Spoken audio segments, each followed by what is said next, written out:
Well, hello everyone. I recently saw this clip from LBC. The dog-faced gremlin, James O'Brien, took a call from a woman called Fara, who has grown up in Britain.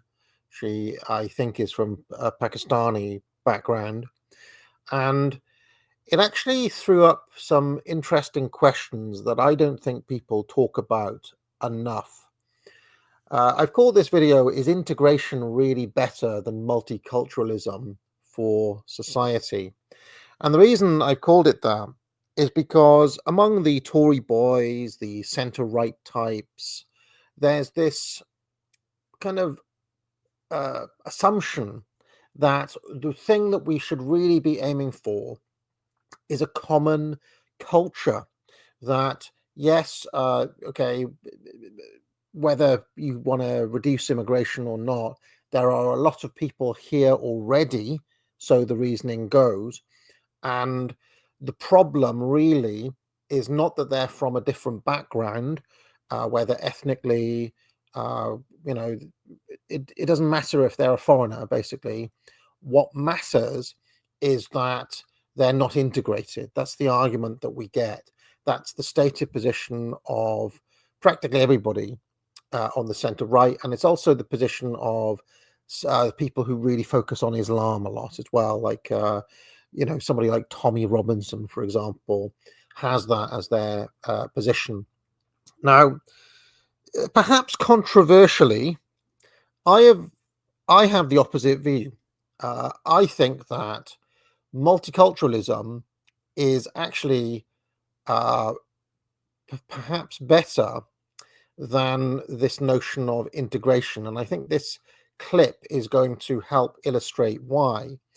But also, I think that if there are going to be distinct groups in a country, it's actually better that they remain a distinct group, right? It's better that they have a sense of themselves as being separate and different, and that the local population have a sense of themselves being these people being a distinct ethnos and a distinct group.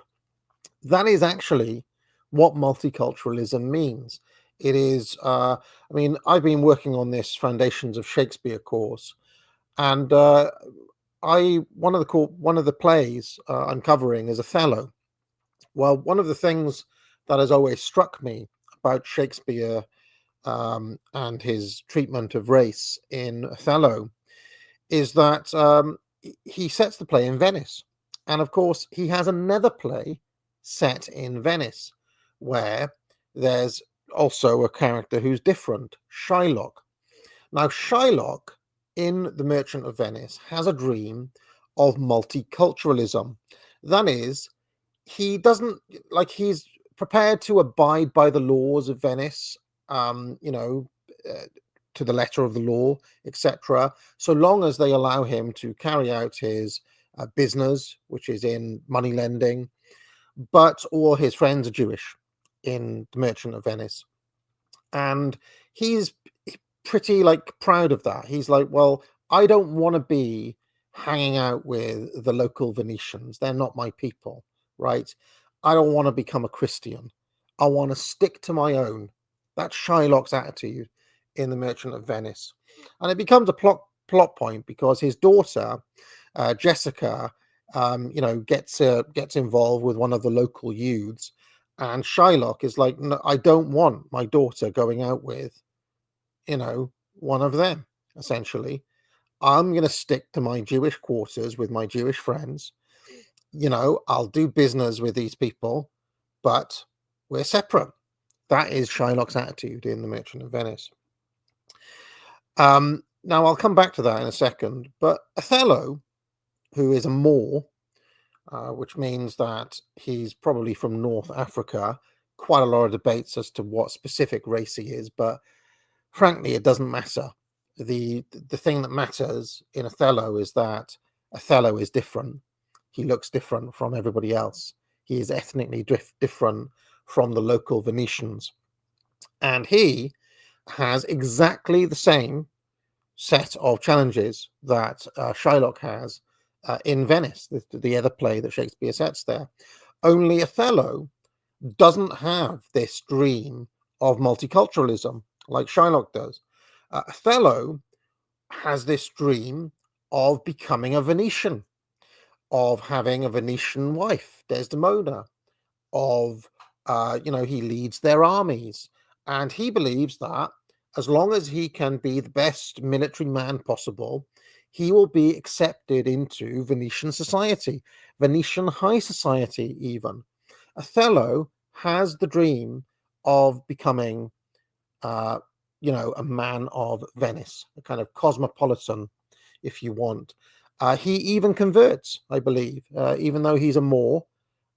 He becomes a Christian, and of course, the race becomes a problem. Desdemona's father, Brabantio, isn't really up for the marriage, and the authorities in Othello actually side with Othello. They say, "Well, look, you've been a good guy, Othello. You're good at your job. Why shouldn't you marry Desdemona and, be a Venetian?" Well, I don't need to go into the ins and outs of it, but by the end of the play, Othello, his life is destroyed, and both Othello and Desdemona end up dead at Othello's hands. So, and what I'm saying is that Othello's dream of integration is utterly destroyed by Shakespeare. Now, it just so happens that Shakespeare destroys Shylock's dream of multiculturalism too. But the question is, if it's between the two models, integration and multiculturalism, is integration necessarily the better one? Okay. Now, with all of that said, I'm going to play this clip from Fara on LBC. It's only about a minute long, but I think it gives us a lot of food for thought. There's a lot of stuff that this clip, I think, brings up that people need to start thinking seriously about. If they're serious about, repatriation, if they're serious about, you often see people talk about how they have to go back and all of this. This is rhetoric, but if it's actually to become a reality, a situation and situations like the one I'm about to play are going to be repeated thousands, millions of times.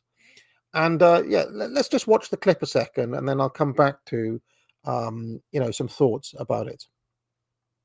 Especially what Jenrick is just so blatantly saying now is exactly what, unfortunately, my mother said to me when I was 10 years old. And there's real heartbreak in this as well, because when I was 10, I was, studying for my 11 plus, and she said, "Fara, don't ever think that everybody else is going to think that you're just like them." She said, "Your white friends, the white population, they will not accept you as equal. You are not. So you are going to have to work much harder, make a career for yourself, and make sure you have a skill, because they've let us in and one day they'll kick us out." And those words to me at 10, I mean, I'm 48 now. Yeah. And they've carried with me my entire life. When we have family coming from Pakistan who say, "Oh, well, this is the way it's happening in the UK and how, people like us are being treated," she says, "I don't care. This is my country. This is where I live. This is the country I love. I am British." And the bizarre thing is that the words that she said to me 40-odd years ago are now coming back to haunt me now. I have made decisions about my children and almost masking their identity to a certain degree. So this is very interesting, isn't it? And it's also kind of quite sad in a way. Farah's mother, 40 years ago, had, obviously, as a first-generation immigrant, a very strong sense of her own ethnic identity, a very strong sense of the fact that she is Pakistani, okay? And she tried to imbue some of that ethnos, I guess you'd put it that way, into her daughter. She tried to warn her, like, "Listen, doesn't matter what these people say, you're always going to be kind of an outsider here. And, they may want us now, but at some point, the local population may change their mind. So this isn't forever, and we may have to go home at some point," okay? She actually had a much more realistic idea of people and groups and migrations and cultures. Okay, really realistic, and I respect Farah's mother for having that point of view. Her attitude was basically pragmatic. Look, they're allowing us to come in. Let's make the most of it. Get a good job. So, if they ever do kick us out, when we get back to Pakistan or wherever else we end up, you're going to have some skills so that you can make a go of it, wherever. Okay. Really pragmatic. And I respect Farah's mother for that. Okay. The tragedy of this is that Farah, whether by the British state, by the school system, by the ideology of the time, by the media, by people like James O'Brien, has basically been sold, like she's been told basically to disregard what her mother told her when she was 10 years old. She has been sold a dream of integration. She has been told that because she was born in this country, or because she has a passport and a piece of paper saying that she's British, or because she watches EastEnders and drinks tea and has an English accent or whatever, that all of those things mean that she is just as British as Joe Bloggs next door. Okay, that she has every right, like that this is as much her country as it is, somebody whose family has been here for hundreds, if not thousands of years. Okay. That is the bill of goods she has been sold. And now reality is coming crashing into Farah's world. She's having to confront the fact that ethnic awareness that her mother, that little bit of wisdom her mother tried to give her when she was 10 years old, had something to it. That maybe people, don't just lose the things that make them distinct in one generation over the course of a 30, 40-year span. It's a nice idea, but did it actually work? So in a way, I do wonder whether integration is a more devastating and less realizable dream than what people call multiculturalism. Right? What does multiculturalism mean? Right? Multiculturalism means that in a place like Hounslow, or a place like Harrow, right, or a place, I don't know, you pick some areas of Birmingham, for example, that the people who move into those from, let's say, Pakistan or India, they all just kind of live together, and that those areas just become like ethnic enclaves where they kind of, okay, they're living here, but identifiably that's like an Indian area now, that's like a Pakistani area now. Okay, and certain people know not to go there at certain times, or you know just people just kind of know those people stick to themselves over there in that corner and over there in that corner. Okay. And should the time ever come where the people of this nation have a change of heart, they may think, well, okay, maybe if those people in those places aren't behaving themselves, or they're not obeying the laws of the land, maybe the time has come where we have to rethink this. We have to rethink. Now, that means that the situation is still manageable, because they're not only identifiable but contained in what are in effect ghettos, right? They're identifiable, and they also are a community with community leaders who can be negotiated with, and you can talk to them. That is multiculturalism. Okay. So from a state management perspective, or from an empire perspective, historically, multiculturalism was actually a way to manage multi-ethnic populations, okay, historically. integration is a much more difficult knot to untangle, right? How are you going to tell Farah now that she is not British? That's a really hard thing for her and her presumably her kids as well, to come to terms with, okay? Because her whole life basically has been some sort of lie that she's been sold, okay? So I understand why this argument is taking place right now. And I honestly think that the integration has always been the biggest pipe dream of all, right? It's a pipe dream. You're not going to get, you are just not going to, in the course of 1 or 2 generations, magically make somebody who is from a completely different background into being British, right? And when you start thinking about it, even for a second, even in that clip, she was talking about her family from Pakistan. Her family, going back generations, belongs to a different place. They practice a different religion. They have a different history. If you started talking to Farah about, I don't know, Queen Elizabeth I or William the Conqueror, or what happened to the Britons under the Romans, for example. Now, she may call herself British, but does she have a sense of connection to any of those things? Probably not. And to be honest, why should she? Why should Farah have a connection to the Britons who were here in 300 BC? Or why should the name Venerable Bede mean anything to Farah? Her family are from a different place, and so she's going to gravitate towards things that are to do with her roots. This is natural. This is normal.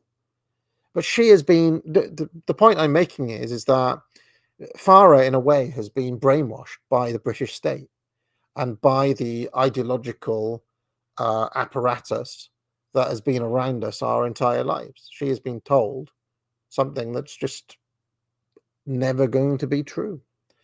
And now she's having this devastating realization at the age of 48 that, after all, her mother was right. That actually there is a difference between people, and that actually populations can change their minds about different things, and that the government may change their mind, and that actually history hasn't ended. So anyway, this is something to muse on. I do think that this is a difficult topic. It's very easy just to say, oh, well, okay, don't care about that, just get out type thing, okay? But this is genuinely something that the nation, and every European nation that has accepted millions upon millions of people in over the past, 40, 50 years, they're going to have to face this. How do you deal with the Fara? It's a genuine question. What settlement? I mean, presumably there's going to be like a, if people were really thinking seriously about it, there'll be a tier list, won't there? There'll be illegal migrants, criminal sorts, etc. first. But then it's like, well, legally, there's no actual difference between the person who thinks they've integrated, like the Fara, and the person, who's at Finsbury Park Mosque, who is also on paper British, but, barely even speaks English. Those two people also exist, and legally they look identical. Right? So the integration people are, well, on what basis are you going to say, well, Abdul, sorry, mate, you've, you're still reading the Quran, you've made no effort to integrate, you're on your bike, son, but Farah, you're all right. I mean, how like, there's just no way to even start that comment. Like, how do you even quantify that? How do you administer it? Would you start like just giving people tests, like Gordon Brown started to try to do? So this is really why I think that more thought needs to be given to this notion of integration, right? Because you're setting up people for, like, you're not only setting up the country for failure in the long term, but you're setting up people like, she has made decisions. She's tried to build her house, right? Her foundations, her family. She's tried to make choices based on something that's quicksand. She's basically trying to build a castle out of sand. And that's what the country as a whole is trying to do. Because, it's a lie to everybody. So, yeah, I did have a certain degree of sympathy for all of these people that the British state is essentially lied to, as well as, of course, the native population who have been lied to ad nauseum as well. All right, that'll do for now. Do pick up a course at the academic agency. Promo code SHOREJAN gets you 25% off. And well, given that it was a kind of heavy video, I'll play us out with that to try to get the spirits back up. Yeah, super interesting though that these sorts of conversations have started to happen, because even 6 months ago, even a year ago, these sorts of things were not making it to air, and now they are. It's just fascinating. All right. Sure. And so, sure. Sure, Jan. Can you command a comma like Joseph Conrad? Sure. And sure, Jan. Are you magnificent in your mastery of marginalism like Murray Rothbard? Sure, Jan. Are you legendary in your logical levelling of lamentable loquacity? Sure, Jan. Come on down to the January sale at the academic agency. Promo code SHOREJAN for 25% off. All this January, I got more courses than the Queen had horses. Sure, Jan. I got better rates than Andrew Tate's had mates. Sure, Jan. I got better deals than Lizzo's had meals. Sure, Jan. And so, sure. And so, sure. If you like this video, be sure to like and subscribe. You can join the channel for thousands of hours of past shows in the archive and hundreds of videos. If you have any questions, you can leave a super chat or a super thanks, and I'll be sure to pick it up during my weekly office hours, which run every Tuesday afternoon. I also provide courses at the academic agency, which I encourage people to buy. Thousands of students now have taken the Trivium to improve their skills in writing, logic, and rhetoric. Just 3 of many courses available. Buy it now.